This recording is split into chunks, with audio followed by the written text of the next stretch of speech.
So what is up everyone, Assalamu alaikum and welcome to my YouTube channel 7 Cheese and welcome to another new vlog.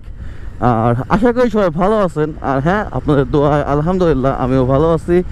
আর আজকের টপিকটা হতে যাচ্ছে অনেকটা interesting, মানে interesting বলতে কি বলতে পারেন যে একদিক দিয়ে ইন্টারেস্টিং আর একদিক দিয়ে ইনফরমেটিভ, দুটোটাই।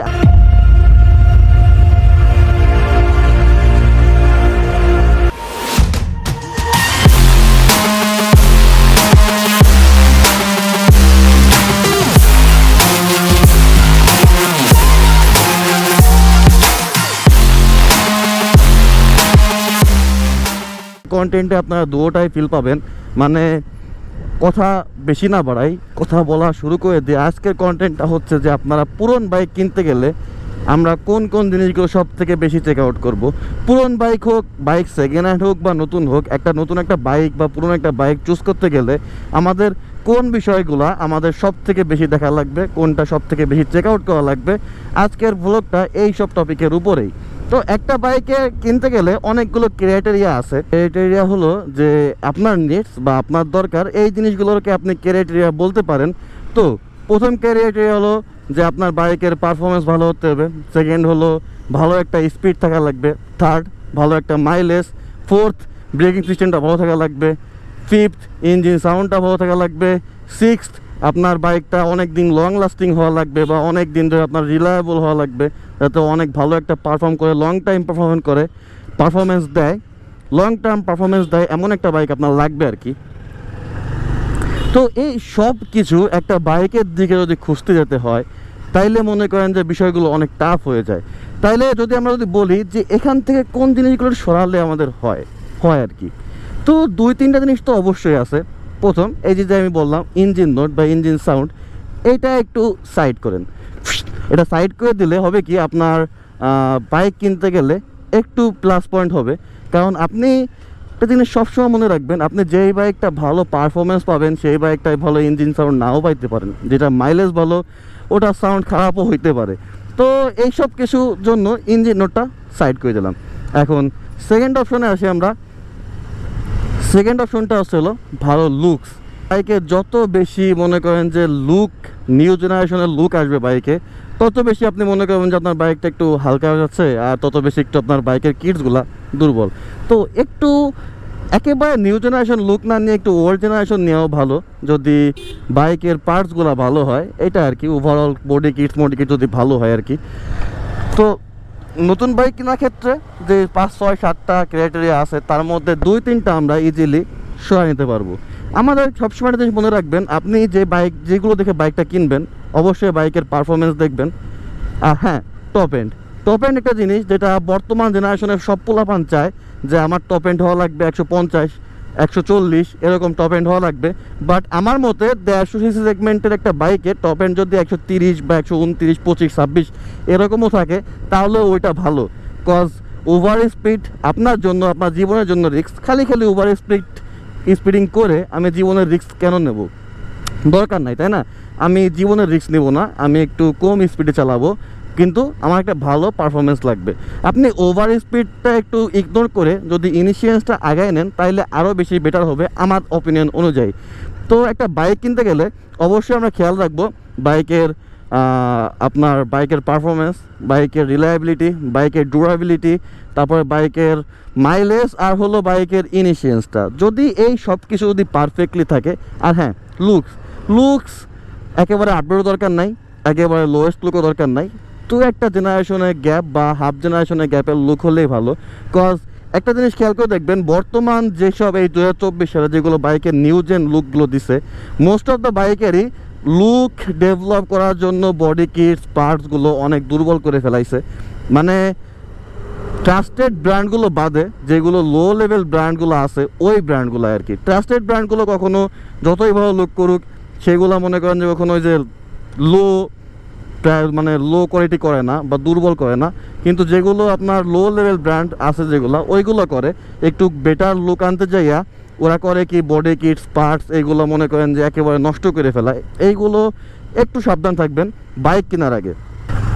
আর সেকেন্ড বাইক কেনার ক্ষেত্রে যেসব জিনিসগুলো খেয়াল করবেন সেগুলো এখানে মনে হয় বলা লাগবে না, কজ আমি কিছুদিন আগে একটা ভ্লগই ছাড়ছি ওই সেকেন্ড হ্যান্ড বাইক কেনার জন্য কোন কোন বিষয়গুলো দরকার, জানা দরকার, কোন কোন বিষয়গুলো চেক আউট করা দরকার, এইসব বিষয়ে একটা ভ্লগ আমার অলরেডি পোস্ট করা আছে।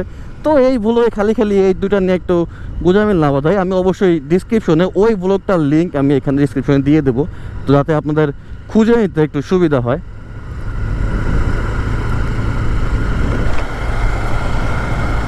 সো এনিওয়েজ গাইস, একটা বাইক হলো একটা রাইডার বা একটা বাইকার, যে নতুন বাইকার হতে যাচ্ছে বা যে নতুন রাইডার হতে যাচ্ছে, তার জন্য একটা ড্রিম।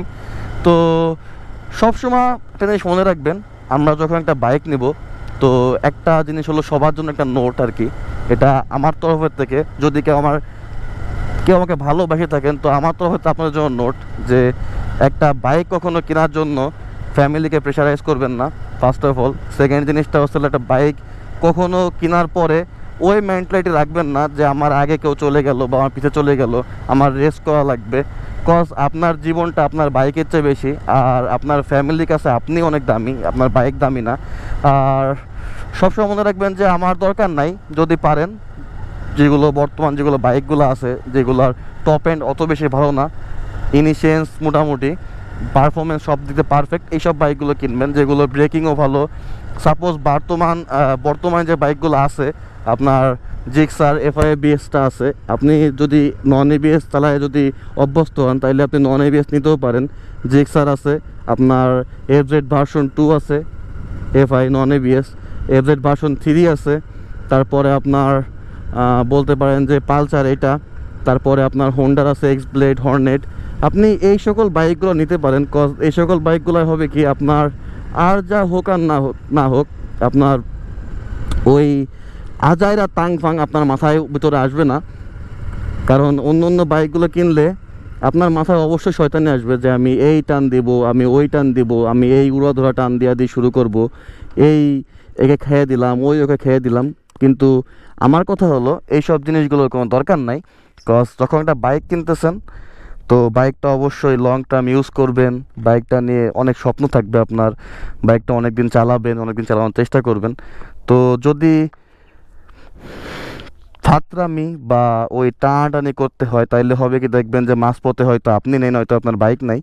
তো আমার মতে আমি এই জেনারেশনে বা এই বছরে বা এই লাস্ট কিছু বছর ধরে আমি যে বাইক সাজেস্ট করব, ওইগুলোর মধ্যে সবার আগে আসবে জিক্সার FI-ABS আর FI নন ABS এইটা। সেকেন্ডে আপনি কিনতে পারেন FZ ভার্সন 2 FI নন ABS টুইন ডিস্ক, আপনি কিনতে পারেন FZ ভার্সন 3, আপনি কিনতে পারেন পালসার, এই UZ5 series, UZ6 series, UZ4 series single disc. আপনি হোন্ডা কোম্পানি থেকে নিতে পারেন হর্নেট, বা নিতে পারেন আপনি X-Blade। এইসব বাইকগুলো হবে কি, আর যা করুক আর না করুক, আপনাকে ওরকম টানাটানি খিসাখিসির আপনাকে অফার করবে না, বাট আপনাকে একটা সুন্দর একটা ব্রেকিং পারফরমেন্স, আপনাকে সুন্দর একটা রাইডিং কমফোর্ট বলেন বা আপনি যাই বলেন, ওভার একটা পারফরমেন্স, একটা মাইলেজ আপনাকে গিফট করবে, আপনাকে প্রেফার করবে। আর সব থেকে বড় কথা হলো যে সব কিছু বাদ আমার জীবনের মূল্য সবার চেয়ে বেশি। তো আমরা যে বাইকগুলো কিনবো, অবশ্যই কেনার পর চালানোর সময় নিজের দিকটা খেয়াল করতে হবে। তারপরে বাইকের এনজয় করাই যায়, বাইক রাইডিং এনজয় করবেন 70, 80, 100, 110, হাইয়েস্ট 110, এর বেশি দরকারই নাই। আর 110 সবসময়ও না, অকেশনালি বা মনে করেন যে হয় না যে একটু দরকার হয় মাঝে মাঝে, তো ওই সময়টাই। কিন্তু সবসময় একটা জিনিস মনে রাখবেন যে নিজের মস্তিষ্কটাকে, যখন আপনি বাইক 100 ক্রস করতেছেন বা 100 নিচ্ছেন, তখন ওই মস্তিষ্কর মধ্যে অন্য কোনো চাপ রাখার চেষ্টা করবেন না, সম্পূর্ণ ফোকাস থাকবেন। আর আশা করি সবাই বাইকগুলো কিনতে আপনাদের সুবিধা হবে ব্লগটা দেখার পরে, আর সিলেক্ট করতেও সুবিধা হবে। সবাই ভালো থাকবেন, আর please ride safe, drive safe, and stay tuned with my channel, YouTube channel 7 Cheese। Subscribe করবেন অ্যান্ড ভিডিওগুলো লাইক দিয়ে দেবেন। আল্লাহ হাফিজ, বাই।